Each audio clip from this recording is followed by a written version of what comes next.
Patriots, what we're witnessing right now is absolutely breathtaking. Topics that were once dismissed as conspiracy are now entering the mainstream spotlight. Tucker Carlson is now covering 9/11 truth, DUMBs, deep underground military bases, advanced hidden technologies. General Michael Flynn is not holding back either, calls for arrest for over treason, declares U.S. as the #1 country for child and human trafficking. Well, that's something to be proud of.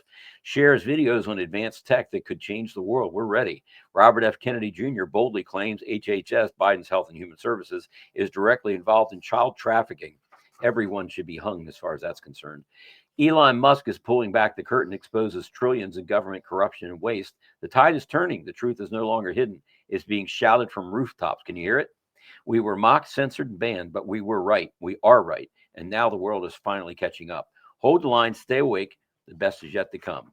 Everything is converging. President Donald Trump continues to hammer the truth, exposing massive voter fraud, declaring the mainstream media as the enemy of the people. Geez, even the Kentucky Derby proved that out, right? Standing tall despite the relentless attacks. Meanwhile, we're going to be honest with you. We don't care that you cry wolf, yell as it's unconstitutional, twist, lie, phrase, and frame everything against us. We're going to deport all illegals, tariff China back to the 1940s, and give our citizens the American dream and come back to life.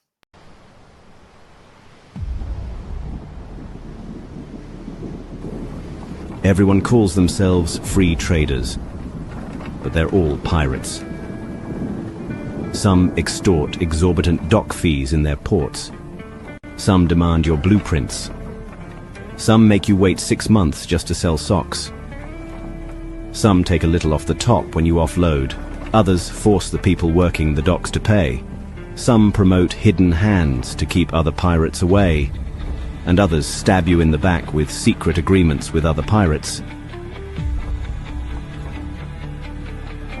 It's all smiles at the Pirate Summit. They drink imported rum on piles of gold and talk about rules-based order. Until one pirate flipped the table. The other captains laughed at first. Then they got nervous because he wasn't apologizing. After all, free trade is never free if you are the only one paying to protect it. His buccaneer nation was paying for everyone else's treasure hunts, yet the other pirates just kept making deals behind their back. He rolls out tariffs like cannonballs. The other pirates scream, "But this isn't how we do things." Exactly. Some called him a disruptor, others a necessary storm. Some said the waves would capsize the fleet, but instead, the winds shifted. Deals once thought impossible were struck. This wasn't about ego, it's about refusing to be the mark at the table anymore. This world is full of pirates, but Captain MAGA just walked in. Breaking audit uncovers how top political families have hidden trillions in offshore accounts. Should political families face global scrutiny for offshore wealth? Yes. Let's expose these elites. No, or respect personal privacy? Who do you think votes in that block?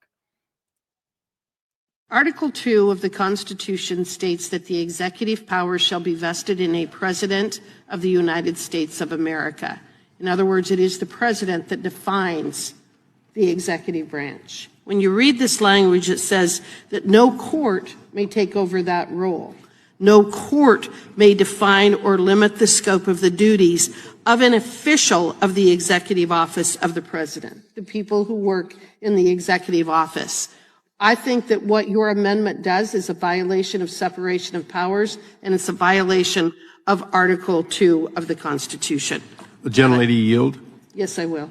It's always good when the constitutionalist specialist comes in. It helps us all. So what you're saying is that the bill codifies Article 2 for purposes of the court being reminded and instructed of their limitations, and the amendment would undo that. That's exactly right, because then it would imply that a federal court could, in fact, define or limit the scope of the duties of those individuals who work within the executive office of the president, and that is not a federal court's role. That is for, under Article 2, Section 1 of the Constitution, that power is vested in a president of the United States of America. I was scrolling X today and I saw you post this because I didn't get to watch it live. This is pretty stunning. This is Secretary of State Marco Rubio. Watch. Mm-hmm. We had an office in the Department of State whose job it was to censor Americans. And by the way, I'm not going to say who it is. I'll leave it up to them. There's at least one person at this table today who had a dossier in that building of social media posts to identify them as purveyors of disinformation. We have these dossiers. We are going to be turning those over to these individuals. Me or Elon? That was JD saying, was it me or Elon? We have like 30, 40 seconds, Katie, but that's terrifying. That's terrifying. They had dossiers on people. Yeah, no, there were a number of us, including at Town Hall and on social media when it wasn't owned by Elon Musk, who were getting shadow banned. The government was used. The federal government was used against regular, everyday citizens, including high-profile officials, who one of which I guess was in that room. But let's not forget, we were reporting on this for years. It was going on, and the Biden administration decided they were going to use the full force of the federal government, taxpayer money, to go after people for talking about things they didn't like on the internet. Terrifying. Always good to hear from you. Thank you, Katie Pavlich. Good thing we had the First Amendment. Good to see you, Will. Well, it's another great night here at USDA. This is Brooke Rollins, and we are here for a Doge update. We are, as of today, 100 days into President Trump's term. Myself, we're about 70 days in, but I think this is important for everyone to know. Get this. As of April 25th, 2025, here at USDA, we have canceled 3,092 contracts. We have canceled 597 grants. Both of those combined equal billions and billions of taxpayer dollars. But here's the interesting thing. Some of this that we have canceled, DEI, climate related, almost $90 million just in the month of April. Y'all listen to this. $995,000, $1 million for a BIPOC culinary program. Number two, a $625,000 contract for a Russian Far East biodiversity partnership. Number three, a $100,000 contract or grant that was canceled for climate resilience and sustainable agriculture in Ghana. Listen, we are continuing to fight the DEI, the transgender, the ideology that has really seeped into this department over the last 4 years under the prior administration. We are working to get all of it out as quickly as possible and to realign the USDA with its initial and most important goal is with our farmers and our ranchers and supporting the incredible work they do for this great country and for the world. Check out this new police technology.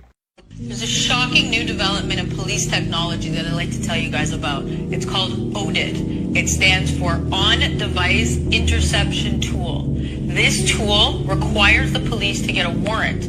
Once they have that general warrant to use the ODIT technology, they install a device on your phone, and we don't know if it's in real life or whether or not it's remote, but nonetheless, it allows the police to monitor your use of a phone in real time. This means as you're typing and sending text messages, signal messages, receiving videos, sending photos, no matter what you're doing, if this technology is installed on your phone, the police can watch in real time as opposed to after seizure of the device. Keep that in mind when you're using your phone and deciding how you're using your phone and what you're saying.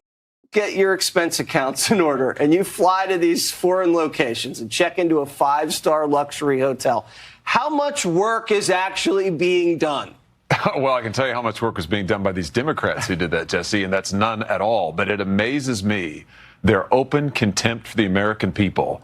They are totally defying the will of the people. They want the border open. Now that it's closed, they are literally flying on the taxpayers' dime to go and hold hands with terrorists and escort them, if they had their way, one by one back into this country. They couldn't even find the terrorists. Exactly. I mean, what were they doing the whole time? I think they were just doing CNN hits from their rooms. That's all they did. And now they're going to keep flying to other countries until they can find the terrorists and bring them back to this country. I think there's one in Bermuda. This man was jailed after saving his son's life.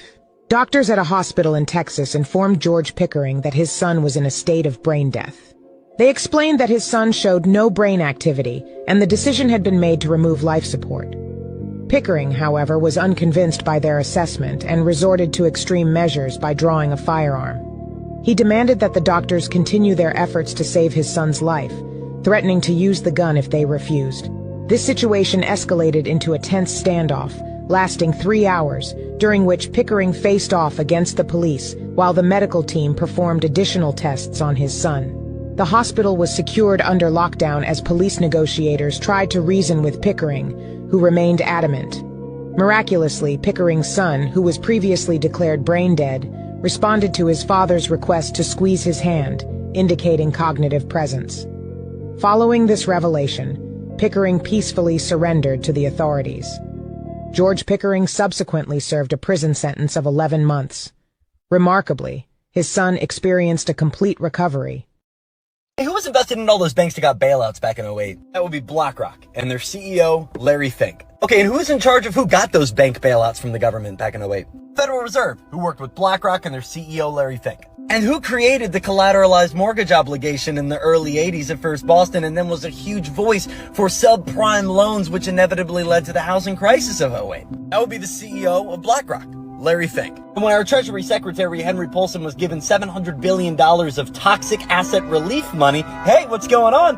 What did he use it on? Did he just buy toxic assets? No, Paulson instead had shifted focus to injecting capital directly into banks, and 8 of those 9 banks were heavily invested into by BlackRock and their CEO, Larry Fink, who started BlackRock with Blackstone's founder, Peter G. Peterson. And Peter wrote reports for Nixon. And one of those reports would get us off the gold standard, who many people will attribute to the inflation we're seeing today. And who benefits from all these assets, like housing, inflating? Well, that would have to be the world's largest asset holder. And that's BlackRock and their CEO, Larry Fink.